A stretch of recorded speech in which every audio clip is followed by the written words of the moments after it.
আইলে কায়েল তু জবাবে হর সুয়াল, আইলে কায়েল তু জবাবে হর সুয়াল, মুশকিল হল তো হল শবদ বে কি লোকাল, মুশকিল হল তো হল শবদ বে কি লোকাল। মিয়ানে আশিক ও মাশুক রমজাস, মিয়ানে আশিক ও মাশুক রমজাস, কিরামান কাতিবিন রাহম খবর নেস। হযরত ইব্রাহিম ইবনে আদহাম রাহমাতুল্লাহ আলাইহি বিশাল সাম্রাজ্য বলখের বাদশা ছিলেন, সম্রাট। যে কোনো কারণে উনি বাদশাহী ছাইরা দিয়া বন জঙ্গলে চলে গেছে। এতদিন করছেন মানুষের বাদশাহী, শুধু মানুষের, যে মানুষগুলো এক সময় নিমক হারাম হয়ে যায়। এখন তিনি বাদশাহী করতেছেন শুধু মানুষের না, গোটা জগতের বাদশাহী। সুবহানাল্লাহ, সমস্ত মাখলুকের বাদশাহী। অনেকদিন পর ওনার এক ভক্ত ইব্রাহিম ইবনে আদহাম রাহমাতুল্লাহ আলাইহিকে দেখার জন্য বন জঙ্গলে গেছে।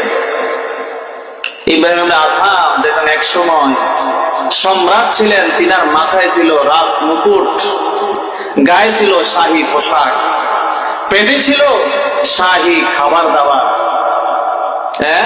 আর আজকে সেই ইব্রাহিম ইবনে আদহামের অবস্থা কি? শুকাইয়া জীর্ণ শীর্ণ হয়ে গেছে। পেটের মধ্যে শাহী খাবার নাই, গায়ে শাহী পোশাক নাই, মাথায় শাহী মুকুট নাই। আজকে তার গায়ের মধ্যে ছালা বস্তা, তার মাথার চুলগুলো এলোমেলো, তার পা, তার পেটটা খালি। তো তার ভক্ত অনেকদিন পর ইব্রাহিম ইবনে আদহাম সম্রাটকে দেখতে গেছে। যাই দেখে ইব্রাহিম ইবনে আদহাম রাহমাতুল্লাহ আলাইহি সমুদ্রের পাড়ে, একটা বন জঙ্গলার ভেতরে, সমুদ্রের পাড়ে উপকূলে তিনি একটা খাতা সেলাই করতেছেন। বুঝতেছেন কথা? তো ওনার ভক্ত গিয়া বলে, হুজুর, এই বিশাল সম্পদ ছেড়া দিয়া আপনি ফকিরি ইখতিয়ার করলেন, বুঝলাম না কি কারণে। ইব্রাহিম ইবনে আদহাম রাহমাতুল্লাহ আলাইহি ডাক দিয়া বললেন, এ দোস্ত আমার,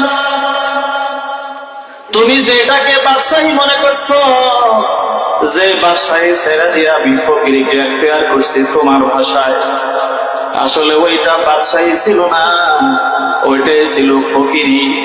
আর আমি এখন যে কাজে আছি, যেখানে, সেটা হলো আমার বাদশাহী। কারণ এতদিন আমি শুধু মানুষের বাদশাহী করেছি, আর এখন আল্লাহ তাআলা আমাকে কুল মাখলুকাতের বাদশাহী দান করেছে। এতদিন তো মানুষ শুধু আমার কথা শুনতো, আমার প্রজারা আমার কথা শুনতো। এখন আমার শুধু মানুষ কথা শোনে না, বরং বন জঙ্গলার জানোয়াররা পর্যন্ত আমার কথা শোনে। বন জঙ্গলার কীট পতঙ্গ, হিংস্র প্রাণীরাও আমার কথা শোনে। আমি এখন ইব্রাহিম, ওই বলখের বাদশা সম্রাট ইব্রাহিম নই। এখন আমি এমন এক বাদশা, আল্লাহ আমাকে এমন এক বাদশাহী দান করছেন, যে বাদশাহীর অধীনে শুধু মানুষ না, যে বাদশাহীর অধীনে বন জঙ্গলের হায়াওয়ান জানোয়ার গুলো আমার কথা শুনতে বাধ্য।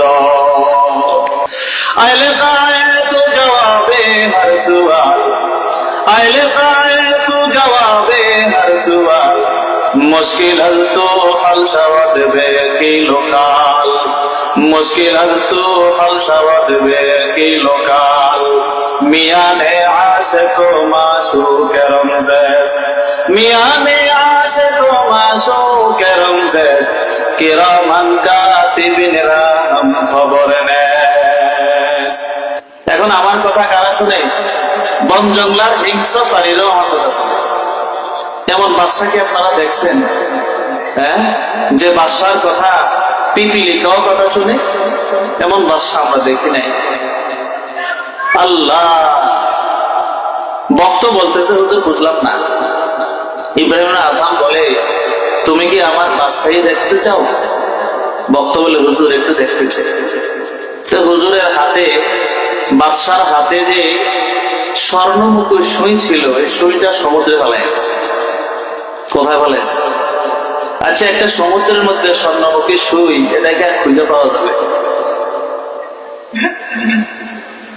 স্বর্ণমুখী সুই সমুদ্রে নিক্ষেপ করার পর ইব্রাহিম ইবনে আদহাম রাহমাতুল্লাহি আলাইহি ডাক দিয়ে বলে, এই সমুদ্রের মাছ, সমুদ্রের মাছেরা শোনো, আমি ইব্রাহিম তোমাদেরকে হুকুম করতেছি, অর্ডার করতেছি, আমি যে সুইটা সমুদ্রের মধ্যে ফেলে দিলাম এই সুইটা আমাকে ফিরিয়ে দাও।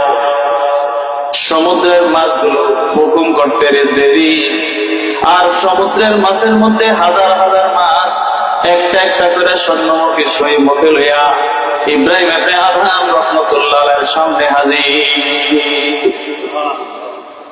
কয়টা সুই দরকার বলেন না? কয়টা সুই দরকার? একটা। আনছে কয়টা? হাজার হাজার সুই নিয়ে হাজির। ইব্রাহিম ইবনে আদহাম রাহমাতুল্লাহ আলাইহি বলে, সমুদ্রের মাছেরা শোনো, এত হাজার হাজার সুই আমার কোনো প্রয়োজন নাই, বরং আমি তোমাদের কাছে ওই সুইটা চাই যে সুইটা আমি ইব্রাহিম একটু আগে ফেলে দিছিলাম। এত সুই আমি চাই না, আমি সুই চাই একটা, যে সুইটা আমি ফেলে দিয়েছিলাম।